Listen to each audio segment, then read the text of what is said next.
client qui témoigne souvent pour nous, qui est le groupe Kiloutou, une entreprise avec qui on a commencé au moment du Covid. Tout à l'heure, on parlait du Covid. C'est un moment important, qui est avant et l'après, vraiment, où la visio a vraiment commencé à être utilisée.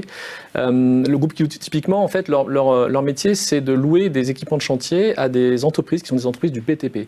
Et quand vous louez des entreprises du BTP, en fait, les entreprises ont besoin sur un chantier d'intervenir, et donc elles vont mobiliser des dizaines de personnes pour intervenir sur le chantier. Si vous avez une panne d'un équipement sur le chantier, vous faites une démobilisation, vous désorganisez le chantier, et puis vous payez des gens sur le chantier à ne pas pouvoir travailler. Donc ils ont mis en place des services qui permettent de faire du dépannage à distance, et notamment le fait d'avoir des garanties de temps de résolution sous 4 heures. Donc ça, c'est vraiment partie du contrat de Kiloutou. Et grâce à des solutions comme Apizee, eh bien, ils sont au-dessus de 80% de taux de résolution sous 4 heures. Ça permet vraiment, quand on a un problème sur un chantier, d'éviter d'envoyer un technicien et dans la grande majorité des cas, de pouvoir dépanner et donc d'éviter une interruption du chantier.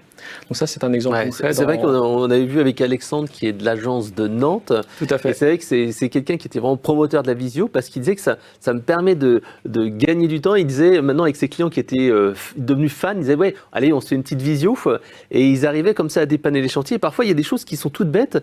Et il nous avait dit qu'il y avait un client qui se plaignait, ouais, je comprends pas, j'arrive pas à faire fonctionner mon chariot élévateur.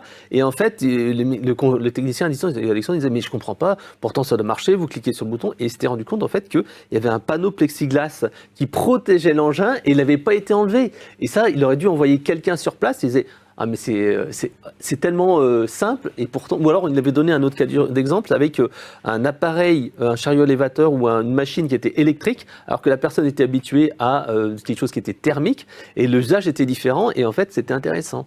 Et je crois que le deuxième usage aussi, c'est aider les techniciens qui sont entre guillemets débutants sur le terrain, avec un niveau 2 qui est à distance et qui peut aussi les aider. Donc là, c'est de la montée en compétences. Oui, il y a beaucoup de cas d'usage autour de... Tout à l'heure, Christophe parlait de la difficulté à recruter des techniciens. C'est une réalité que tous nos clients nous disent. Ils ont du mal à la fois à recruter, à former et à garder, parce qu'il y a du turnover dans les équipes.